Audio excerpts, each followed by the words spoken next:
ഞാൻ ചന്ദ്രശേഖരൻ നായർ ISROയിൽ നിന്ന് റിട്ടയർ ചെയ്തു. നമസ്കാരം, എൻ്റെ പേര് ഈശ്വരി അമ്മ, deputy secretary retired, government secretariat. 30 വർഷമായിട്ട് ഗുരുബാബയുടെ ഭക്തർ. 1994 ഏപ്രിൽ ഭഗവാൻ ഗുരുബാബയെ പൂർണ്ണകുംഭം നൽകി സ്വീകരിച്ച് ആനയിച്ചു കൊണ്ടുവരുന്ന കാഴ്ച ഇപ്പോഴും ഞാൻ ഓർമ്മിക്കുകയാണ്. തിരുവനന്തപുരത്തുള്ള എല്ലാ പ്രധാനികളായ വ്യക്തികളും അന്ന് അവിടെ സന്നിഹിതരായിരുന്നു. അന്ന് വരെ ഒരു സന്യാസിമാരുടെ അടുക്കലും പോയിട്ടില്ലാത്ത എനിക്ക് ആദ്യമായിട്ട് ഗുരുബാബ ദർശനം അതുവരെ ഉണ്ടാകാതിരുന്ന പല അനുഭവങ്ങളും ഉണ്ടാകുകയും ചെയ്തു. ഞാൻ അക്യൂട്ട് ആസ്മറ്റിക് ആയിരുന്നു. മരുന്ന് കഴിക്കുമ്പോൾ ആസ്മ മാറും. അതുകൊണ്ട് അതൊരു പ്രോബ്ലം ആയിരുന്നില്ല. എനിക്ക് 2 മേജർ സർജറി നടത്തിയിരുന്നു. അതിനുശേഷമാണ് വിട്ടുമാറാത്ത തലവേദന. പക്ഷെ തലവേദന വിട്ടുമാറാത്ത തലവേദനയായിരുന്നു. പല ഡോക്ടർമാരെയൊക്കെ കണ്ടിട്ടും പല മരുന്നുകളും ചെയ്തിട്ടും തലവേദനയ്ക്ക് ശാശ്വതമായ പരിഹാരം എങ്ങൊന്നും കിട്ടിയില്ല. അപ്പൊ വീണ്ടും സർജറിയോ മറ്റോ വേണ്ടി വരും എന്നുള്ള ഒരു സ്ഥിതിയിലേക്ക് കാര്യങ്ങൾ പോയപ്പോഴാണ് എന്നാൽ ഗുരുബാബ വരുന്നുണ്ടെന്ന് കേട്ടപ്പം പോയത്. അല്ല, സ്വാമിമാരെ വിശ്വാസം ഉണ്ടായിട്ടൊന്നും അല്ല. ഗുരുബാബ സംസാരിക്കത്തില്ല എന്നൊന്നും എനിക്ക് അറിയില്ല. മൗനി സ്വാമി ജീവിതത്തിൽ ആദ്യമായിട്ട് കാണുകയാണ്. അപ്പം ഗുരുബാബയുടെ മുന്നിൽ ഞാൻ ഇരിക്കുന്ന സമയത്ത് എന്താണെന്നുള്ള അർത്ഥത്തിൽ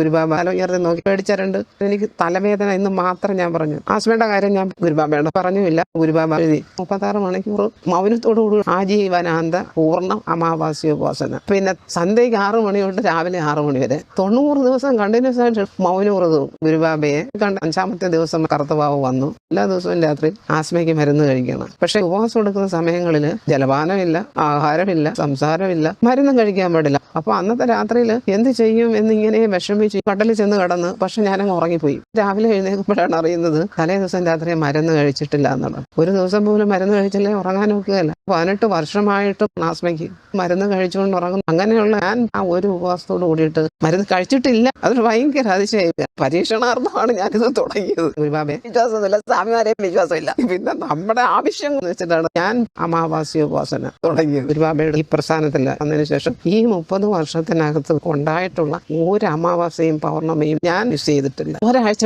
ചെയ്ത് കഴിഞ്ഞപ്പം വിട്ടുമാറാത്ത തലവേദന മാറി. അതും ഒരു ഭയങ്കര അതിശയമായിരുന്നു. അങ്ങനെ ആ 90 ദിവസത്തെ മൗനവ്രതവും വിജയകരമായിട്ട് പൂർത്തിയാക്കാൻ എനിക്ക് കഴിഞ്ഞു. മറ്റൊരു സംഗതി, ആ മൗനവ്രതം 90 ദിവസത്തിനകത്താണ് എൻ്റെ ജീവിതത്തിൽ ആത്മീയമായും ലൗകികമായും ഒരുപാട് ഒരിക്കലും മറക്കാൻ പറ്റാത്ത അനുഭവങ്ങൾ എനിക്കുണ്ടായി. എന്തൊക്കെ ഞാൻ ആഗ്രഹിച്ച് പ്രവർത്തിച്ചോ അത് ഇത്ര എനിക്ക് ഉണ്ടായിട്ട്. എൻ്റെ മോന് എൻട്രൻസ് കിട്ടി, MBBS മെഡിക്കൽ അഡ്മിഷൻ കിട്ടി. അതുപോലെ ഒരുപാട് കാര്യങ്ങൾ ഞാൻ പറഞ്ഞില്ല. എന്തെല്ലാം ആഗ്രഹിച്ചു അതെല്ലാം ആ മൗനവ്രതത്തിന് 90 ദിവസം നേടാൻ കഴിഞ്ഞു. ചിത്രശലഭം എന്നൊക്കെ പറയണത് എന്നെ സംബന്ധിച്ചുള്ള അങ്ങ് പഴയ കഥകളാണ്. കാരണം അമാവാസ്യോപാസന തുടങ്ങിയ സമയങ്ങളിൽ തന്നെ അങ്ങ് ചിത്രശലഭം ഇതിന്റെ വരവാണത്. എന്തിനും ഏതിനും ചിത്രശലഭം വരും. ഞാൻ പ്രാർത്ഥിച്ചുകൊണ്ടിരുന്നാലും ചിത്രശലഭം തിരിയും. എന്തെങ്കിലും കാര്യത്തിന് ഞാൻ ഇറങ്ങിയാണെങ്കിൽ ചിത്രശലഭം വരും. അപ്പം 30 വർഷത്തിന് മുമ്പ് തന്നെ ചിത്രശലഭം എനിക്ക് ജീവിതത്തിന്റെ ഒരു ഭാഗമായിട്ട് അന്നേ അങ്ങ് മാറി. ഇൻസ്പെക്ഷനും എനിക്ക് ഭയങ്കര ഭയമായിരുന്നു. ഗസ്റ്റ് ഹൗസ് ഒറ്റയ്ക്ക് റൂമിൽ കഴിയണം. അവിടുത്തെ കോഴിക്കോട് ഗസ്റ്റ് ഹൗസ് ആണ്, AC റൂമാണ്. രാത്രിയിൽ എനിക്ക് പേടിച്ചിട്ട് ഉറക്കം വരുന്നില്ല. എന്ത് ചെയ്യും ഭഗവാനെ? ഗുരുബാബ പേടിച്ചിട്ട് ഉറക്കം വരുന്നില്ല. ഞാനൊന്ന് റൈറ്റ് സൈഡിലേക്ക് നോക്കുമ്പോൾ അയ്യോ ഒരു വെളുത്ത ചിത്രശലഭം വന്നിരിക്കുന്നു. ഭഗവാനെ, ആ AC റൂമിൽ എങ്ങനെയാ ചിത്രശലഭം വന്നത് എനിക്കറിഞ്ഞൂടാ. അതിനെ കണ്ടപ്പോൾ എനിക്ക് സമാധാനമായി. ഞാൻ അന്നേരം കയറി കണ്ണടച്ചതാ. പിറ്റേ ദിവസം രാവിലെ 8 മണിയായി ഞാൻ എഴുന്നേറ്റപ്പം. നമ്മൾ ഏതൊരു കാര്യത്തിന് തിരിക്കുമ്പോൾ സ്വർണ്ണവർണ്ണ ചിത്രശലഭം വരുന്നുണ്ടെങ്കിൽ ഏറ്റവും ശുഭസൂചകമാണത്. കറുത്ത ചിത്രശലഭം വരികയാണെങ്കിൽ ആ സംഗതി നമ്മളിത് ചെയ്യരുത്. വീട്ടില് ഗുരുബാബയുടെ പടത്തിൽ സ്വർണ്ണവർണ്ണ ചിത്രശലഭം എത്രയോ ദിവസങ്ങൾ വന്നിരിക്കുക. നമുക്ക് വിഷമം ഉണ്ടാകുന്ന ദിവസങ്ങളിൽ ബെഡ്റൂമിൽ സ്വർണ്ണവർണ്ണ ചിത്രശലഭം വന്നിരിക്കുകയായിരുന്നു. എന്റെ ചെറുപ്പകാലത്ത്, എന്റെ ഔദ്യോഗിക ജീവിതത്തിനിടയിൽ കുട്ടികൾ ചെറുതായിരിക്കുന്ന സമയത്താണ് ഞാൻ ഗുരുബാബയെ ആദ്യമായിട്ട് കാണുന്നത്. ഞങ്ങൾക്ക് ഉപവാസം കമ്പൽഷൻ ആകട്ടെ എന്ന് പറഞ്ഞാൽ കാത്തിരിക്കേണ്ട യാതൊരു കാര്യമില്ല. എന്നെ ഗുരുബാബയുടെ വഴിയിലേക്ക് കൊണ്ടുവന്നത് ഈശ്വരനാണ്. നിങ്ങൾ എത്രയും ചെറുപ്പമായിരിക്കുന്നു ആ സമയത്ത് തന്നെ ഉപവാസം എടുക്കാതെ ഫലവും കിട്ടത്തില്ല. ഉപവാസം നമ്മുടെ ഒരു ആവശ്യമാണെന്ന് നമ്മൾ കണ്ടു കഴിഞ്ഞാൽ പ്രാപ്യമായിട്ട് നമുക്കൊന്നും തന്നെ ഇല്ല. ഇത്രയും കഠിനമായ ഉപവാസം എടുത്തിട്ട് നീ നിന്റെ ശരീരത്തിനെ എന്തിനിങ്ങനെ പീഡിപ്പിക്കുന്നു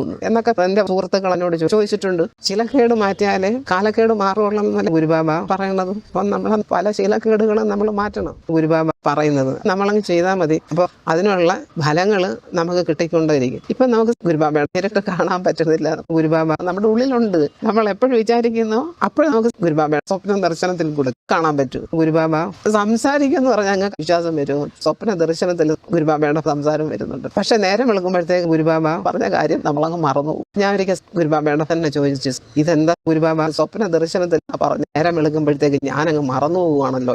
ഗുരുബാബ ഇങ്ങനെ തലയാട്ടി. അതങ്ങനെയാണെന്നാണ്. സകല ഗുരുബാബ ഭക്തർക്കും അവരുദ്ദേശിച്ചതിനേക്കാൾ അങ്ങേ അറ്റത്ത് നിലവാരത്തിലേക്ക് അവർ ഉയർന്നു കഴിഞ്ഞുകൊണ്ട് എല്ലാവരും ഹാപ്പിയാണ് എന്ന് വെച്ച് വിഷമങ്ങളും ഇല്ല എന്നല്ല, വിഷമങ്ങളും ഉണ്ട്. ആ വിഷമങ്ങളും ഗുരുബാബയോട് അറിയിക്കണം എന്നൊക്കെ നമ്മൾ വിചാരിക്കും. അടുത്ത നിമിഷം എന്തിനു ഗുരുബാബയെ വിഷമിപ്പിക്കുന്നു എന്ന് വിചാരിച്ചിട്ട് നമ്മൾ ചെയ്യണം. പക്ഷേ അതിനൊരു പരിഹാരം ഉണ്ടായിരിക്കും. ഭയങ്കര അതിശയമാണത്. അതിനൊരു പരിഹാരം ഏത് വിധത്തിലാണ് വരുന്നതെന്ന് എനിക്കറിഞ്ഞൂടാ. ഉണ്ടായിരിക്കും. നമ്മൾ ഈ ഉപവാസങ്ങൾ എടുക്കുമ്പോൾ അതിനൊരു പരിഹാരം നമ്മുടെ ഉള്ളിൽ നിന്ന് തന്നെ ചെയ്യണം എന്നുള്ള കാര്യങ്ങൾ നമുക്ക് സ്വയം ആർജിക്കാൻ കഴിയുന്നതാണത്. അറ്റ്ലീസ്റ്റ് നിങ്ങളെ കൊണ്ട് ചെയ്യാൻ പറ്റുന്ന ഈശ്വരീയമായ മൗനവ്രത് ഉപവാസം ഒക്കെ ചെയ്യുക. ഈശ്വരൻ നിങ്ങളോട് ഇഷ്ടം വരും. അപ്പൊ ഈശ്വരീയമായ മനസമാധാനത്തോടെ ജീവിക്കാനും പറ്റും.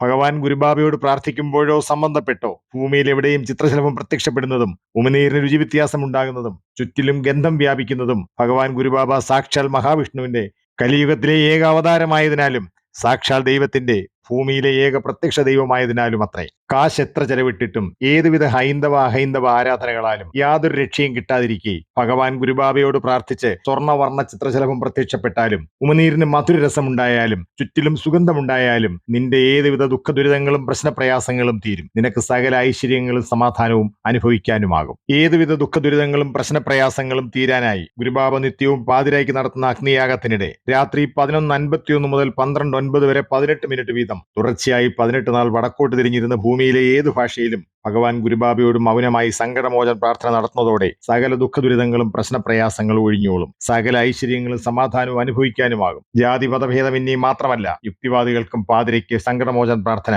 ഗുരുബാബയോട് സ്വയം നടത്താം. ഈ വീഡിയോയിലെ ഭഗവാൻ ഗുരുബാബയുടെ ഫോട്ടോ മൊബൈലിലെടുത്ത് മൊബൈൽ തെക്കോട്ട് തിരിച്ചു വെച്ച് ഗുരുബാബയ്ക്ക് അഭിമുഖമായി വടക്കോട്ട് തിരിഞ്ഞിരുന്ന് സങ്കടമോചന പ്രാർത്ഥന നടത്തണം. ഏതുവിധ ദുഃഖദുരിതങ്ങൾക്കും പ്രശ്നപ്രയാസങ്ങൾക്കും വിമോചന രക്ഷയ്ക്കായി ഗുരുബാബയോട് പ്രാർത്ഥിച്ച് ജാതിമതഭേദമന്യേ ഭൂമിയിൽ എവിടെയിരുന്നും ഇങ്ങനെ അതിശയരക്ഷ നേടാം. യാത്രാക്ലേശവും പണച്ചെലവുമില്ലാത്ത ഈ അതിശയരക്ഷാമാർഗം നിങ്ങളുടെ ഉറ്റവരെ അറിയിച്ചുകൊണ്ടേയിരുന്നാലും.